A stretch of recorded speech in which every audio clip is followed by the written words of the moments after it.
Alléluia, gloire à Dieu. Gloire à Dieu, je bénis le Seigneur pour le souffle de vie qu'il ne cesse de nous donner en ce jour.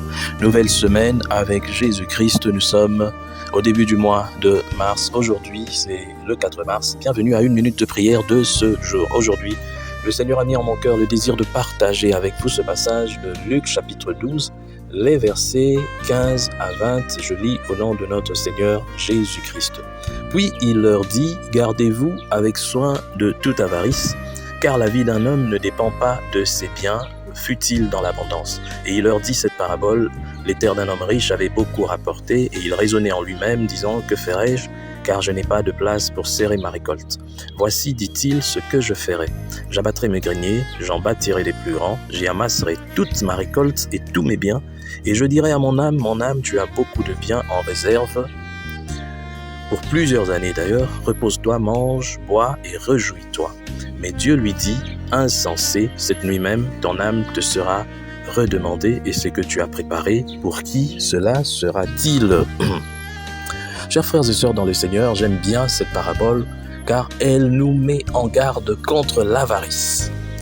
Et quand je parle de l'avarice, j'ai toujours en tête ce film de ces grands acteurs qui est déjà parti, français, Louis de Funès, qui a repris un célèbre roman de Molière, L'Avare, Harpagon. Et dans ce film, on voit comment est-ce que ce monsieur ne veut même pas dépenser une pièce de sa richesse, mais est prêt à tout pour en ramasser, en amasser encore beaucoup et beaucoup. Mais pour quelle fin? Parce qu'à la fin, nous voyons qu'il a été fait prisonnier. Alors, il a tout perdu, bien sûr, tout ce qu'il avait comme bien, parce qu'il voulait en avoir encore beaucoup plus. Et c'est ça, au fait, la fin de tout homme qui veut amasser les richesses, qui veut atteindre le sommet. Tu veux qu'on dise qu'en République démocratique du Congo, c'est toi qui es le plus riche. C'est bien. Mais cet argent, tu le cherches comment? Est-ce que tu vends de la braise? Est-ce que tu vends des choses? Est-ce que tu fais un commerce qui soit légal? Est-ce que tu gagnes cet argent honnêtement? Ou alors tu falsifies des documents? Ou alors tu fais le faux et usage de faux? Ou alors tu prives des gens de leur salaire pour que toi tu aies de l'argent? Et tu te pavanes en te disant que voilà, j'ai de l'argent, j'ai réussi.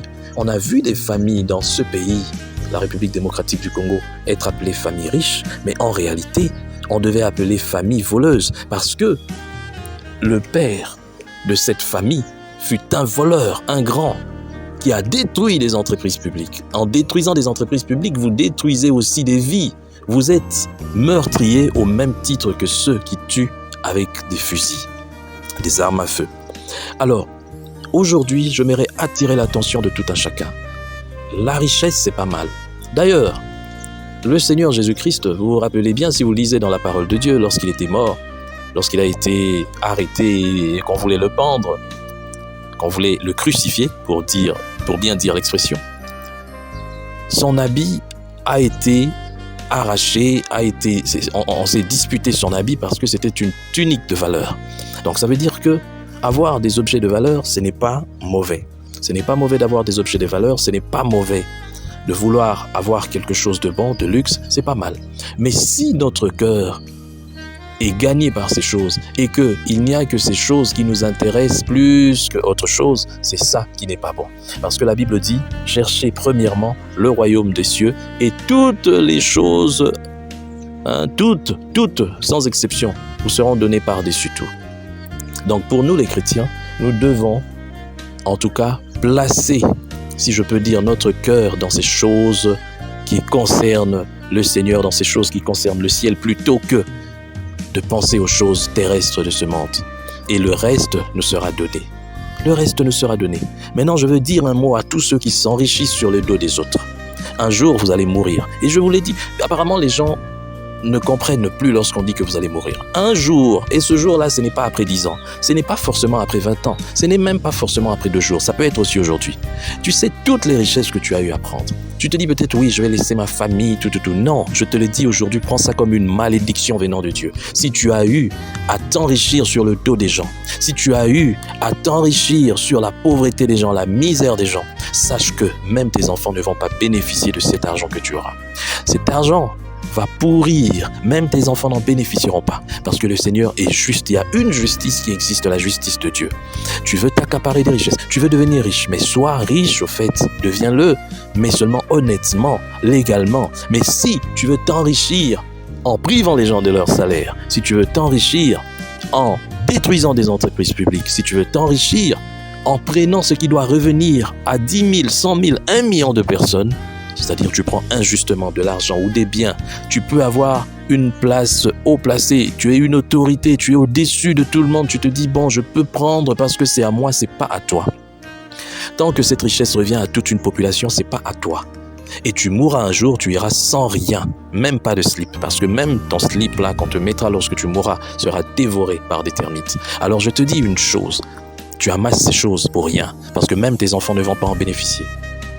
Si Dieu voudrait que tu puisses voir après ta mort, tu verras comment est-ce que même ta famille sera déchirée. Et ça, je te le dis, tu dois le prendre aujourd'hui comme une menace que le Seigneur te lance. Parce que le Seigneur en a marre de ceux qui veulent détruire les autres pour s'enrichir, pour devenir entre guillemets grands. Que le Seigneur bénisse sa parole et qu'il nous aide surtout à ne pas tomber dans l'avarice, dans la cupidité, mais à rechercher ce qui est bon, ce qui est sensé, ce qui est honorable, ce qui est pur, ce qui glorifie notre Seigneur. Au nom de Jésus-Christ, nous avons prié. Amen. Chers frères et sœurs, dans le Seigneur, vous avez l'occasion de servir Dieu avec votre temps, avec votre intelligence, mais aussi avec vos moyens. Soutenez, restez unis dans 1 minute de prière chaque jour. Écrivez-nous, envoyez vos dons ici. Que Dieu vous bénisse.